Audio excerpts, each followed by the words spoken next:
Hello hi అండి అందరికీ. రీసెంట్గా వైసీపీ పార్టీ ఎంపీ అలాగే వైసీపీ పార్టీలో కీలక నేత మిథున్ రెడ్డి గారికి సుప్రీంకోర్టులో భారీ ఊరట లభించింది. ఒకవేళ ఆయనకి ఈ ఊరట లభించకపోతే ఏపీ సిఐడి అధికారులు ఆయన్ని అరెస్ట్ చేసేవాళ్ళు. కానీ సుప్రీంకోర్టు అనూహ్యంగా ఈ నిర్ణయం తీసుకోవడం వల్ల ఆయనకైతే భారీ ఊరట లభించింది.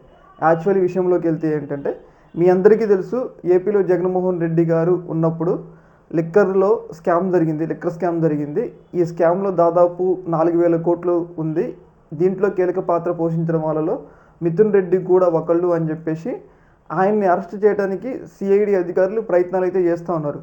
యాక్చువల్లీ ఆయన ముందస్తు బెయిల్ కోసం ఏపీ హైకోర్టుకి వెళ్ళారు. అయితే ఏపీ హైకోర్టుకి వెళ్ళినప్పుడు సిఐడి అధికారులు హైకోర్టుతో చెప్పింది ఏంటంటే, ఆయన ఇంకా మేము నిందితుడిగా చేర్చలేదు, మేము ఆయన్ని అరెస్ట్ చేయాలనుకోవట్లేదు అని చెప్పేసి సుప్రీంకోర్టుకి ఏపీ సిఐడి అధికారులు చెప్పారు.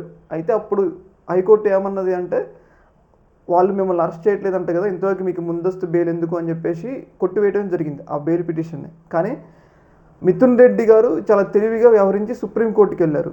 ఎందుకు అంటే, సిఐడి అధికారులు హైకోర్టుతో ఇలా చెప్తారు, మేము అరెస్ట్ చేయమని చెప్తారు. కానీ వాళ్ళు చేసేది ఏంటంటే, ఆయన బెయిల్కి అవకాశం లేకుండా డైరెక్ట్గా అరెస్ట్ చేద్దామని చెప్పేసి ఏపీ సిఐడి అధికారులు భావించారు.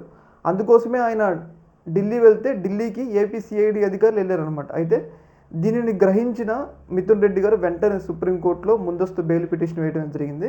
ఈ బెయిల్ పిటిషన్లో భాగంగా ఆయన వాదనలు విన్న సుప్రీంకోర్టు ఆయన్ని తదుపరి ఆదేశాలు వచ్చేంత వరకు ఆయన్ని అరెస్ట్ చేయకూడదు అని చెప్పేసి ఆదేశాలు అయితే జారీ చేయడం జరిగింది.